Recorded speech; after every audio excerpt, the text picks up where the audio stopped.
بسم اللہ الرحمن الرحیم۔ بڑی سے بڑی مشکل حل۔ ناظرین، قرآن پاک کی ایک ایسی سورہ جو آپ کی زندگی خوشیوں سے بھر دے گی۔ سورہ مزمل قرآن پاک کی 73ویں سورہ ہے۔ اس سورہ مبارکہ میں 20 آیات ہیں۔ حضور نبی کریم صلی اللہ علیہ وسلم کا ارشاد گرامی ہے کہ جو کوئی اس سورہ کو مصیبت کی حالت میں پڑھے گا، اللہ جل شانہ اس کی مصیبت کو دور فرما دے گا۔ جو کوئی سورہ مزمل کو پڑھے گا، اللہ تعالیٰ اسے دنیا و آخرت میں خوش رکھے گا، اس کا افلاس دور ہوگا، اور جس مشکل کے لیے پڑھی جائے گی وہ مشکل آسان ہوگی۔ جو کوئی اس سورہ کو 7 مرتبہ روزانہ پڑھے گا، اس کے رزق میں اللہ تعالیٰ کشائش فرما دیں گے۔ اگر کوئی مسئلہ حل نہ ہو رہا ہو تو 40 روز بلا ناغہ خلوت میں 40 مرتبہ پڑھے۔ روایت کے مطابق جو کوئی 1 سال تک بعد نماز فجر روزانہ 11 مرتبہ پڑھا کرے، اس کے رزق میں برکت ہوگی اور کبھی غریب و محتاج نہ ہوگا۔ روزانہ پڑھنے والے کی اللہ تعالیٰ دینی اور دنیاوی مشکلات آنے والے حادثات و خطرات کو دور کر دیں گے۔ سورہ مزمل کو پڑھ کر حاکم کے سامنے پیش ہوں تو حاکم مہربان ہوگا۔ روز بعد از نماز عشاء 11 مرتبہ سورہ مزمل باقاعدگی سے پڑھنا فراغت دینی اور دنیاوی کے لیے مجرب ہے۔ سورہ مزمل برائے فراخی رزق و کشائش کا ایک طریقہ بعض مشائخ سے اس طرح بھی مروی ہے کہ عشاء کے بعد 2 رکعتوں میں 41 مرتبہ پڑھیں۔ اس طرح کے رکعت اول میں بعد از فاتحہ 21 بار اور رکعت دوم میں بعد فاتحہ 20 بار سورہ مزمل پڑھیں۔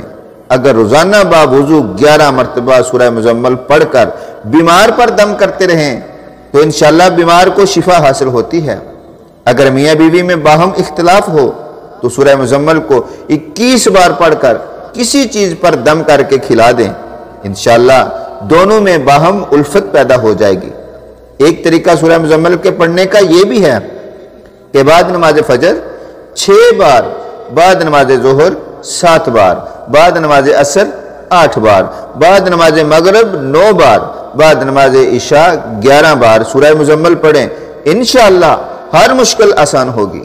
اگر اول و آخر درود شریف 3 بار اور درمیان میں 41 بار روزانہ سورہ مزمل پڑھا کریں تو اللہ تعالیٰ دولت سے مالا مال فرما دیں گے اور مصیبت سے امن میں رہے گا۔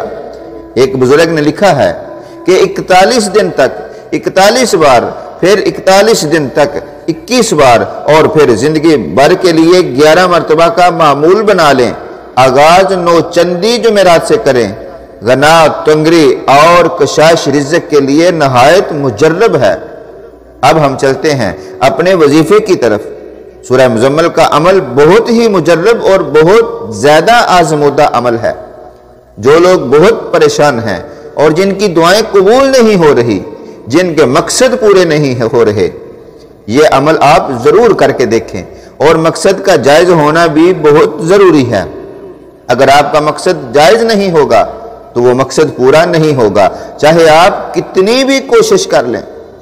تو اس لیے آپ کو بار بار بتا رہے ہیں کہ مقصد کا جائز ہونا ضروری ہے، اور ایسا مقصد جس سے کسی کو نقصان پہنچے تو وہ مقصد پورا نہیں ہوگا۔ اور سورہ المزمل ہمارے نبی پاک صلی اللہ علیہ وآلہ وسلم کی بہت محبوب سورہ ہے۔ اب چلتے ہیں ہم اپنے وظیفے کی طرف کہ کیسے یہ عمل کرنا ہے۔ یہ عمل آپ نے صرف نماز فجر کے بعد ہی کرنا ہے۔ اس عمل کے لیے 5 وقت کی نماز بھی ضروری ہے۔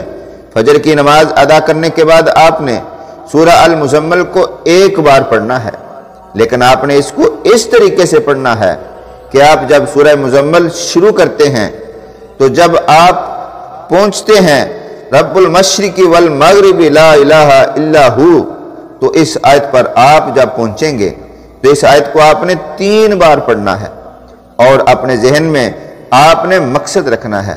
اس آیت کو 3 بار پڑھنے کے بعد پھر آپ اپنی سورہ کو آگے شروع کر دیں، اور جب آپ پہنچیں اس جگہ پر واللہ یقدر اللیل والنہار، اس آیت کو بھی آپ نے 3 بار پڑھنا ہے، اور اپنا مقصد اسی طرح ذہن میں رکھنا ہے، اور پھر آپ اپنی سورہ کو جاری رکھیں، اور جب آپ اس مقام پر پہنچیں یبتغون من فضل اللہ، پھر آپ نے 3 بار، اس کے بعد آپ سورہ المزمل کی آخری لائن پر پہنچیں واستغفر اللہ ان اللہ غفور الرحیم۔ تو ناظرین محترم، اس لائن کو بھی آپ نے 3 دفعہ پڑھنا ہے، اپنے جائز مقصد کو ذہن میں رکھتے ہوئے اس طرح سے پڑھنے سے انشاءاللہ آپ کی کوئی بھی حاجت ہے، کوئی بھی مقصد ہے، وہ لازمی پورا ہوگا۔ اول و آخر درود ابراہیمی 3 بار پڑھ لے، یہ عمل 1 دن کا ہی ہے، اگر 1 دفعہ کرنے سے آپ کا مقصد پورا نہ ہو تو آپ اس عمل کو جاری بھی رکھ سکتے ہیں۔ انشاءاللہ آپ کی کوئی بھی حاجت ہوگی، اللہ سے دعا کریں گے تو وہ ضرور قبول ہوگی، شرط یہ ہے کہ مقصد جائز ہو۔ ناظرین محترم، آپ دیکھ رہے ہیں یوٹیوب اسلامک چینل ایگل کی آواز۔ اس دعا کے ساتھ اجازت چاہوں گا، اللہ تعالیٰ آپ کے لیے آسانیاں پیدا فرمائے اور آپ جہاں رہیں خوش رہیں۔ ملتے ہیں نیکسٹ ویڈیو میں۔ السلام علیکم۔